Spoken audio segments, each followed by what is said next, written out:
Menopause, रजोनिवृत्ती हा स्त्रीच्या जीवनातील एक खूप महत्वाचा टप्पा असतो आणि त्यामुळे तिला होणारे शारीरिक आणि मानसिक त्रास.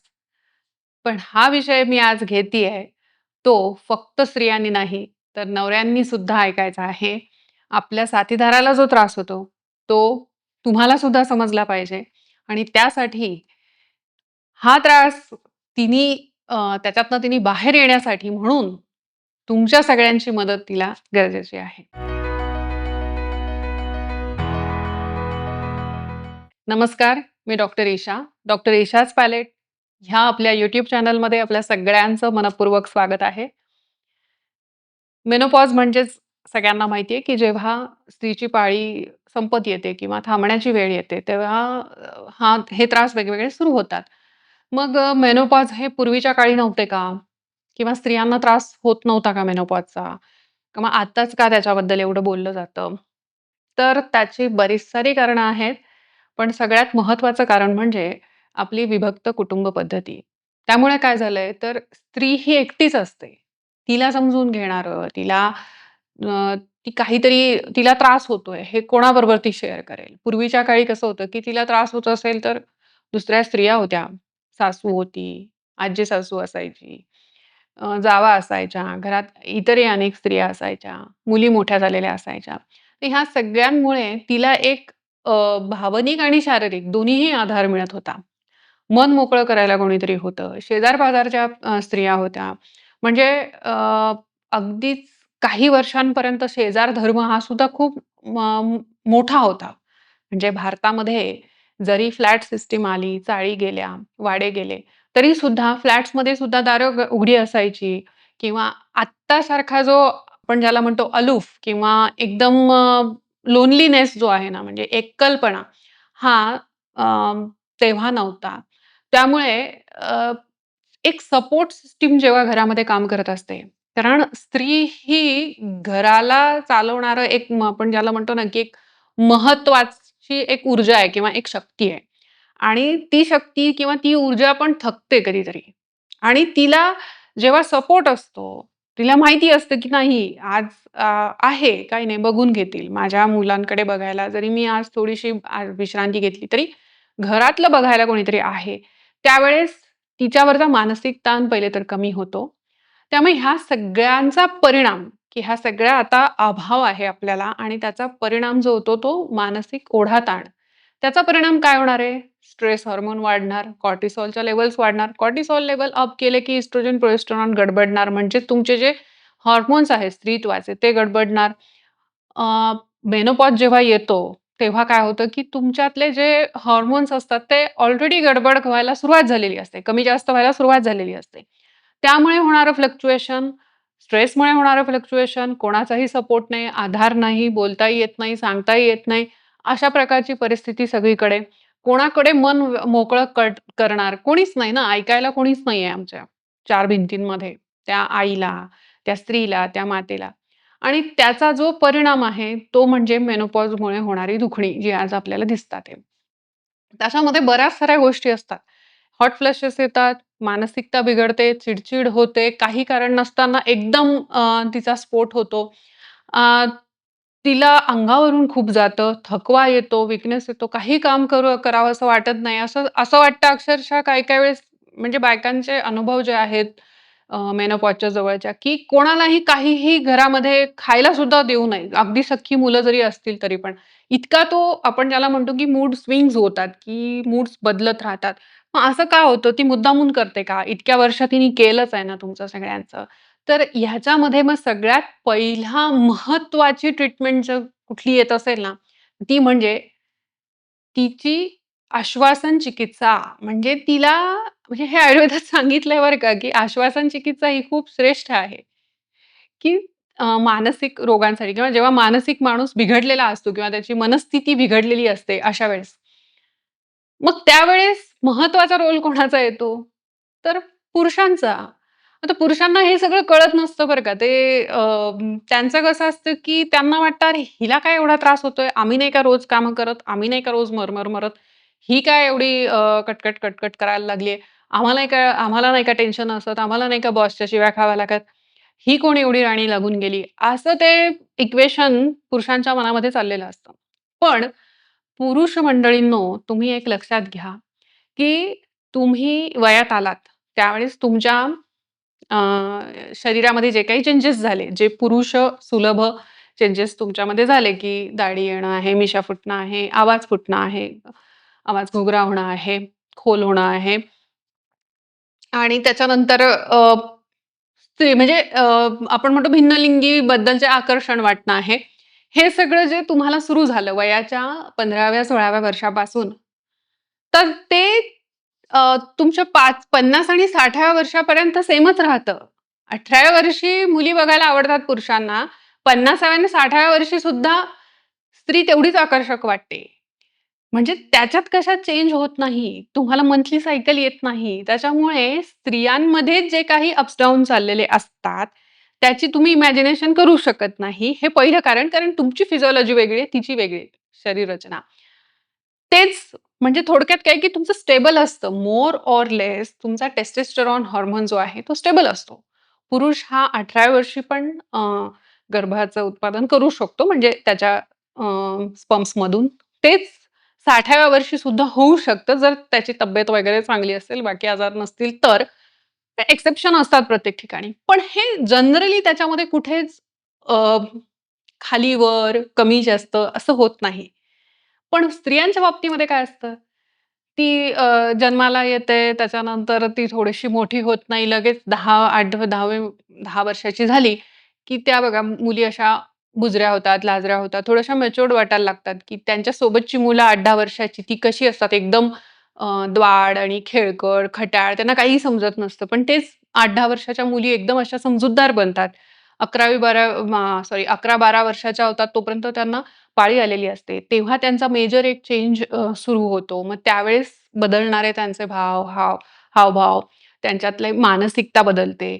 मग त्याच्यामध्ये वेगवेगळे आता आजकाल अजून नवीन प्रॉब्लेम पी सारखे ज्याला आता पी-एम-ओ-एस म्हणतात.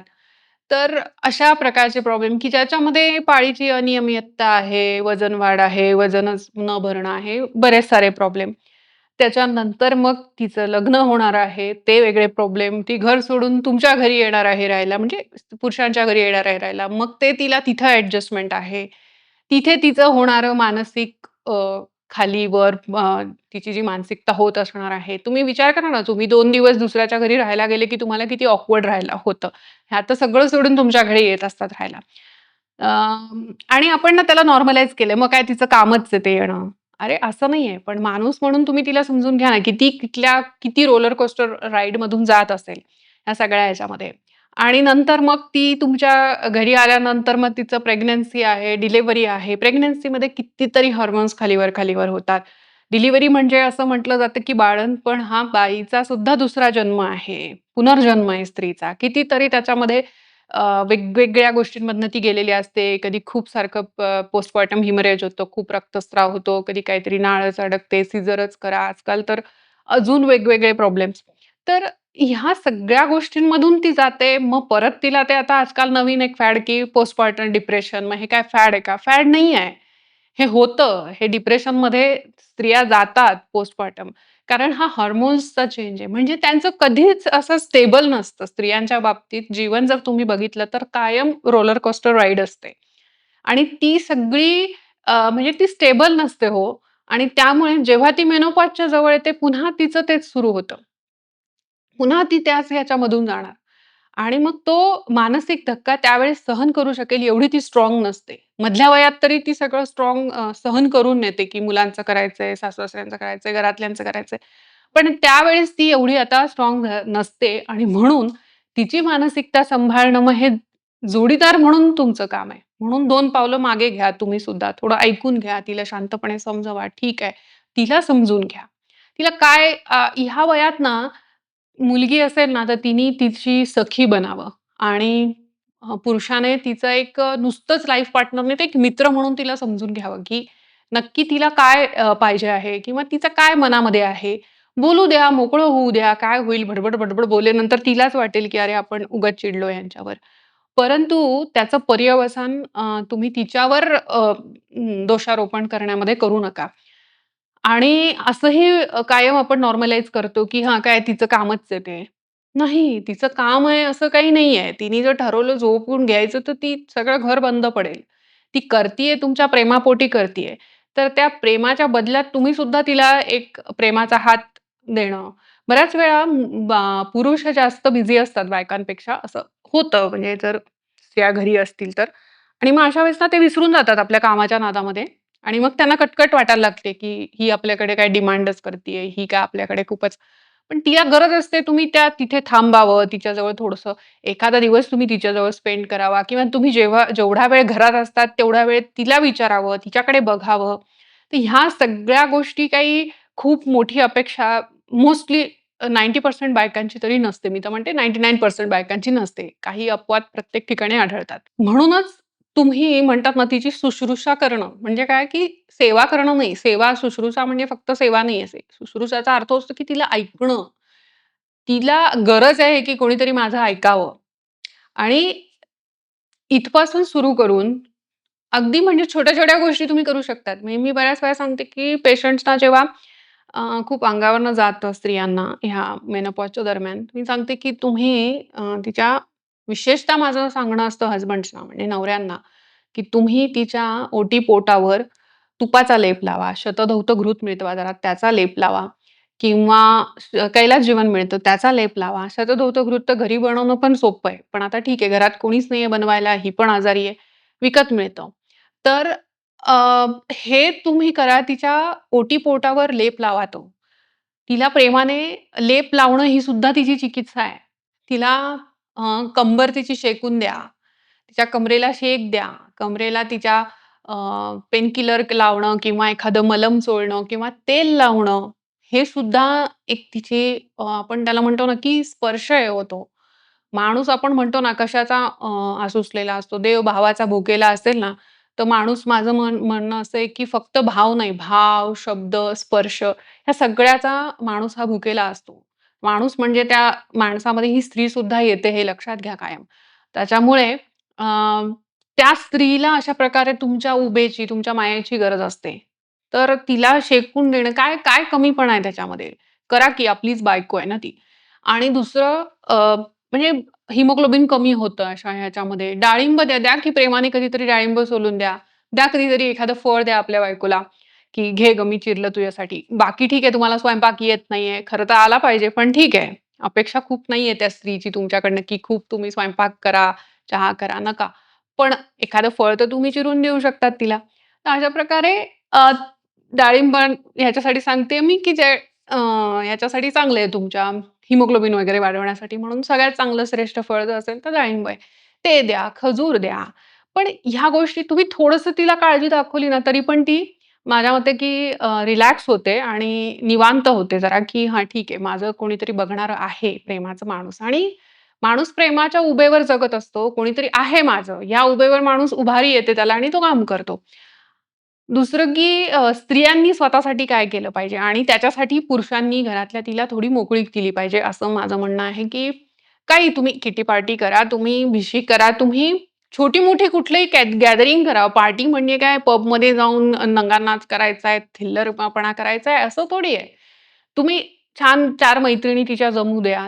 तुम्ही एन्करेज करा, "अगं जा 4 मैत्रिणींमध्ये जरा आणि थोडंसं आजच्या दिवस जरा निवांत फिर किंवा काहीतरी एन्जॉय करा." तर अशा प्रकारे आपलं लाईफ जगणं हे सुद्धा बऱ्याच वेळा घरच्या जबाबदाऱ्या पार पाडण्यामध्ये स्वतःचं लाईफ जगायचं स्त्रिया विसरलेल्या असतात आणि त्याचा बॅक ऑफ द माइंड काहीतरी स्ट्रेस आपल्या मनावर आलेला असतो आणि ते आपल्याला समजत नाही. ते आपल्याला जाणवत नाही. कारण मी बऱ्याच स्त्रियांशी आता हे सगळ्या आता इतक्या वर्षांचा 15 वर्षाचा अनुभव आहे ना, त्याच्यामध्ये इतक्या स्त्रियांशी जेव्हा संवाद साधते ना मी, त्याच्यातनं हे तयार झालेले अनुभव आहेत बरं का माझे पण, की स्त्रिया सांगतात, "आम्हाला ना खूप कसं तरी होतं, खूप दडपण येतं." म्हटलं, "का?" "हां, हे राहिलंय इथे, हे राहिलंय, तो ग्लास राहिलाय, ते इथे पसारा राहिलेला आहे, हे पुसायचंच राहिलेलं आहे." अरे सोडा, कोणी सांगितलंय? पूर्वीच्या काळी 4 बायका घरातल्याच होत्या काम करणाऱ्या. आता कामवाली आज येईल तर उद्या नाही. तुम्ही त्यांच्या भरोश्यावर आहात. त्याच्यामुळे त्या करतीलच असं काही नाहीये. तुम्ही इतकं परफेक्शनिस्ट बनू नका आणि ह्या वयामध्ये तर हे टेन्शन घेण्याचंच वय नाहीये पहिली गोष्ट. सोडून द्या. पसारा पडू दे, काय फरक पडणार आहे? घरात दुसरी कोणीच नाही आहेत का माणसं? त्यांनी पण काहीतरी कॉन्ट्रिब्युशन केलं पाहिजे की नाही? घर साफ करणं किंवा घर क्लीन करणं फक्त तुमचंच काम नाही. तर अशा प्रकारे छोट्या-छोट्या गोष्टींचा स्ट्रेस या स्त्रिया घेत असतात आणि पुरुषांना ह्याची जाण सुद्धा नसते, की ह्या पण गोष्टींचा स्ट्रेस माझ्या बायकोला येतोय म्हणून. त्यांना हे हसू येतं, की हे काय स्ट्रेस घेण्याची गोष्ट आहे. पण अरे काय करणार? ती सेन्सिटिव्ह झाली आहे तेवढी. आणि ह्या गोष्टींचा तुम्ही सुद्धा म्हणजे स्त्रियांना माझं सांगणं आहे, की छोट्याशा गोष्टींचा स्ट्रेस घेणं बंद करा. बाहेर पडा जरा. काही नाही वॉकिंग करायला जा. 4 कोणीतरी कॉलनीतल्या मैत्रिणी भेटतील, गप्पा होतील. मन मोकळं करा. शेअरिंग हे जे असतं ना, ते खूप मोठी गोष्ट आहे तुमच्या शरीरातलं. म्हणजे आपल्याला बोलणं किंवा रडणं किंवा एक्सप्रेस करणं हे कशासाठी दिलंय देवाने? तर तुम्ही मोकळं व्हा. जी लोकं मोकळी होतात, बोलतात बडबड-बडबड, त्यांच्या मनावरचा स्ट्रेस, हृदयावरचा ताण हा कमी होतो आणि जी मनात ठेवतात त्यांच्या हृदयावर ताण येतो, त्यांचा स्ट्रेस तसाच राहतो. आरोग्य सुधारण्यासाठी मी काय रेकमेंड करेल, काही मेडिसिन्स आहेत का मला बरेच पेशंट्स विचारतात, स्त्रिया की मेनोपॉजसाठी, तर मी ऊर्जावटी देते. प्रिनानन नावाचं आपलं एक औषध आहे, ते खूप सुंदर आहे. पित्तसारक योग आहे ज्यांना पित्ताचे वगैरे प्रॉब्लेम आहेत त्यांच्यासाठी आणि रक्तप्रसादन योग आहे, त्याच्याने तुमची स्किन चांगली राहते. ह्या वयामध्ये स्किनचं खूप स्त्रियांना टेन्शन असतं. एक तर पहिली गोष्ट ग्रेसफुली एक्सेप्ट करा, की मला म्हातारपण येणार आहे. आता मी जशी आता ह्या वेळेत दिसणार आहे, तशी अजून 5 वर्षांनी नाही दिसणार.